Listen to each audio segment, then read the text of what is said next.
আপনারা দেখতে পাচ্ছেন ওয়ালটনের 2.8 রাইস কুকার। আপনাদের বুঝার সুবিধার্থে রাইস কুকারের ভিতরে কি কি আছে আমি সব দেখাবো। প্রথমে আছে একটি টেম্পার্ড গ্লাস, খুবই মজবুত। এরপরে আছে একটা স্টিমার ট্রে। রাইস কুকারের ভিতরে যখন ভাত রান্না হবে তখন স্টিমার ট্রে এর উপর ডিম, সবজি বা মোমো সিদ্ধ করতে পারবেন। এরপরে আছে আপনার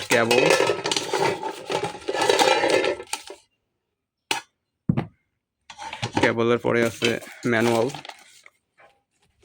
ওয়ারেন্টি কার্ড, 1 বছরের ওয়ারেন্টি আছে, বাটি, চামিচ, এরপরে আছে রাইস বল 2টা অ্যালুমিনিয়ামের,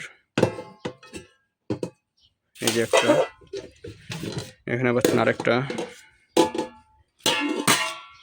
এই যে রাইস কুকারটি, একটা বাটি দিয়ে